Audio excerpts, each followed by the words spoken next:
97.1 FM The Drive presents the Behind the Song podcast, taking you deeper into classic rock's most timeless tunes. Here's your host, Janda. In this episode of Behind the Song, let's take a look at one of the most powerful collaborations in all of classic rock, Under Pressure by Queen and David Bowie. What it must have been like to be in the recording studio when this song came about. David Bowie and Freddie Mercury working together conjures to me the image of two peacocks wrestling for the same spot in front of the mirror. Because as much as they were and are both beloved, that's a lot of star power preening and prancing around in one room. The song and the recording session happened very much by accident. Bowie and Queen were both in Switzerland at the same time, Queen recording their Hot Space album in their own mountain studios, tucked away inside the Montreux Casino. Bowie was living there as a full-time dad to his son Zoe, or Duncan as he goes by now. Bowie had recently divorced his wife, Angie, in 1980, and took full custody of Zoe, and was sending him to school in Switzerland, blending into the community, and, incidentally, spending some of his spare time hanging out with legends like Charlie Chaplin and his wife Una, who Bowie was friendly with, and who had also set up residence in Switzerland. Now, this was all in lieu of touring to support his most recent album at that time, Scary Monsters and Super Creeps, which he didn't tour behind at all, paranoid of crowds after John Lennon's death at the hands of a crazed fan. So he retreated into the mountains of Switzerland, looking after his son. But then, in summer of 1981, along came Queen. Freddie Mercury said in his biography that Under Pressure came about by pure chance, my dears. David came in to see us one day in the recording studios we owned at the time in Montreux, where we were working. We began to dabble on something together, and it happened very spontaneously and very quickly indeed. Bowie was told that Queen were recording down the mountain from where he was living. He had actually recorded the Lodger album in those same studios back in 1979. And he was asked to join them to record another song of theirs, Cool Cat.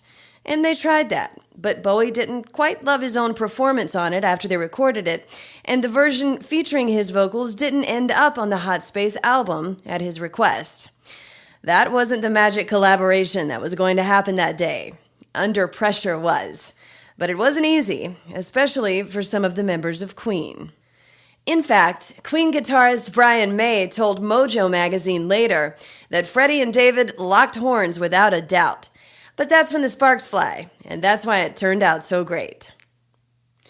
After trying to record Cool Cat, the band started kicking around a song that they had been toying with, a tune called Feel Like, which was a love song about breaking up that had been written by drummer Roger Taylor and recorded as a rough demo. If you hear one of those rough bootleg mixes of Feel Like, and they're floating around on the internet, you'll quickly notice that while much of what we recognize from Under Pressure is elementally in the song, it's missing a key ingredient. The iconic, irresistible bass line that gives Under Pressure its tension and sets the song up for the epic crescendos sung by Bowie and Mercury. And that bass line was almost forgotten. At some point during the recording session, they all got a little loose in the studio. Just started jamming together, Bowie and Queen playing songs like All the Young Dudes, which Bowie of course had written and given to Mata Hoople, and other songs that they liked. Just a bunch of musicians having fun. Queen bassist John Deacon had been playing around with the bass line that ended up being such a huge part of Under Pressure, but sort of forgot how it went after they all went to an hours-long dinner, where plenty of wine was reportedly flowing. Back at the studio later, it's said that Brian May and then Bowie reminded him of how it went, what he had been noodling on earlier. And at that point, Bowie, excited by what he heard, started taking control of the session that became Under Pressure. He convinced the band not to overthink the music and just go with their instinct as the song came to evolve over the next few hours. Hours fueled by even more wine and cocaine, according to producer Reinhold Mack. Bowie insisted that they revert to a lyrical cut-and-paste technique he had used to create songs from nearly the beginning of his career. Piece by piece, he and Mercury wrote and sang their own lines until the song was formed, a situation that irked Mercury, who wasn't used to letting go of the reins, so to speak. In fact, the song came about so suddenly that as they were working on it, they were calling it People on the Street throughout the session, one of the lines in the song.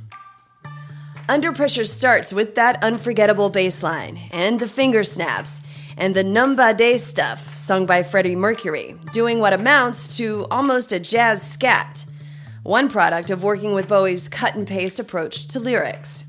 And then Mercury bursts in with the lines that he wrote. Pressure, pushing down on me, pressing down on you, no man ask for. Under pressure that burns a building down, splits a family in two, puts people on the streets. Then more of the Baba Day stuff, and then Mercury sings, That's Okay. And then Bowie comes charging in, with the weight of the words he's singing apparent in his delivery. It's the terror of knowing what the world is about, watching some good friends screaming, let me out, pray tomorrow gets me higher, pressure on people, people on streets. And when Mercury comes back in at this point in the song with his da-da-da-ba-ba okay, it sounds like a friend comforting another friend, relating, even though there aren't any decipherable words being spoken. And then he sings, chipping around, kick my brains around the floor. These are the days it never rains, but it pours. When this song was recorded, the world was in turmoil. The Iranian hostage crisis had just happened a few months earlier. An intense earthquake had hit Greece. An assassination attempt was made on President Ronald Reagan. Pope John Paul II was shot in another assassination attempt. Irish Republican prisoners in Northern Ireland were dying while on a hunger strike. And the Centers for Disease Control reported the first recognized cases of AIDS in the United States. So when Mercury sings next in the song, Ido Babe, and sort of keeps on tripping around with these nonsensical syllables, given the context of what was happening globally, it can be construed that he's simply and powerfully saying that the things happening in the world are unspeakable. The only line in this part of the song that actually forms words is the one that was the working title of Under Pressure while it was recorded, People on the Streets. And then Bowie comes back in. It's the terror of knowing what the world is about. Watching some good friends screaming, let me out. Pray tomorrow gets me higher. Pressure on people, people on streets. Turned away from it all like a blind man. Sat on a fence, but it don't work. Keep coming up with love, but it's so slashed and torn. Why? Insanity laughs under pressure, we're breaking. So from Bowie's perspective, as he was taking a break from music and watching after his son after his divorce, as the world seemed to spiral out of control, it all just seemed a bit too much to bear, enough to drive a person mad, he's saying. Which, incidentally, was his greatest fear, with a long history of mental illness in his family, and his own beloved half-brother Terry in and out of mental hospitals as he suffered from schizophrenia. Terry would commit suicide a few years after this song was recorded. And then Mercury sings, can't we give ourselves one more chance? Why can't we give love that one more chance? Why can't we give love? Considering that the first cases of AIDS had recently been reported, these lines could be Mercury's response to the rumors about the new health crisis that was about to take over the world, decimating entire populations of the gay community, the disease that would eventually take Mercury too. Then Bowie comes back in the song, 'cause love's such an old-fashioned word, and love dares you to care for the people on the edge of the night, and love dares you to change our way of caring about ourselves. He's saying, love dares you to change our way of caring about ourselves. What a line. No matter what is going on in the world, with your community, with your family, or loved ones, you have to start with loving yourself before you can give that love and care to others. And the song ends. This is our last dance. This is ourselves under pressure. And the finger snaps take us out.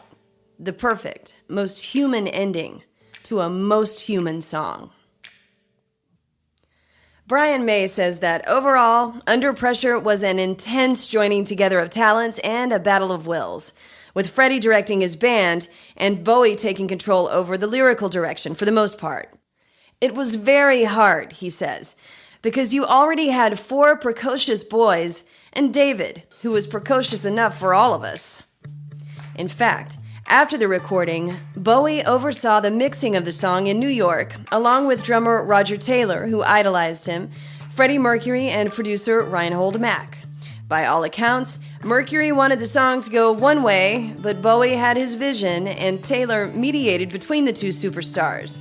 They fought over it so much that Bowie threatened to block the release of the song. But it was released in 1981, the sole musical output from Bowie that year. The song itself became a huge hit upon release worldwide. It went to number 1 on the UK singles chart, top 10 in a dozen other countries, and it went to number 29 on the Billboard Hot 100 in the US. And it did end up on Queen's Hot Space album, which was released in 1982, the last song on side 2, credited to all 4 members of Queen and David Bowie. It did not appear on Bowie's next album, the hugely successful Let's Dance, which was released in 1983 and made Bowie a stratospheric superstar, bigger than he already was. He never included it on any of his studio albums, in fact, although it does appear on later Bowie compilations or as a bonus track. Queen incorporated Under Pressure into their live shows immediately, but Bowie opted never to perform it live until after Freddie Mercury's death, when he sang it with Annie Lennox of the Eurythmics at the Freddie Mercury tribute concert in 1992, backed by the remaining members of Queen. And of course, the song had a surprising second life, although not in the way any of the original artists could have perceived or wanted. The rapper Vanilla Ice sampled the bass line without Queen or David Bowie's knowledge or permission in his 1989 song, Ice Ice Baby. Queen and Bowie threatened copyright infringement, and the issue was settled out of court for a hefty payout by Vanilla Ice. Bowie and Queen were also rightly given credit for the sample. I wonder if Freddie Mercury realized that he would one day be creating this epic duet with David Bowie when, in a former lifetime in the late 60s, he was a shop boy at a boutique in London, helping Bowie get fitted with a pair of boots.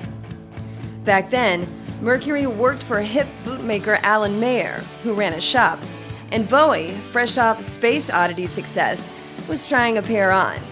But while he had the newfound fame, he didn't have any money yet. So Freddie Mercury, or Freddie Bulsara, as he was known then, gave him a pair for free. So the story goes. The reason Under Pressure stands out so much is because it landed on a feeling that may not ever go away. As long as humankind has existed, there have been troubles and problems, both external in the world and internal in our own minds. And there will always be new problems that evolve and run the gambit, be it a global pandemic or a troubling issue with a friend. We live in a pressure cooker, perhaps even more now than when this song was written in 1981. But as the song says, loving ourselves is the first step to taking care of the world around us. And that will never change either, down to our last dance. It's up to us all to keep the pressure at bay, for ourselves and each other. I'm Janda, and this has been Behind the Song. Follow me on Facebook and Instagram at Janda Lane Radio and on Twitter at Janda Lane. Special thanks, as always, to Christian Lane for sound design and engineering. On the way, episodes from Styx, the band, and more classic rock and roll. Put the power of podcasting to work for your business. You can be part of Behind the Song and reach potential customers inside every episode. To advertise your product or service by sponsoring Behind the Song, send an email to podcast@hubbardradio.com now.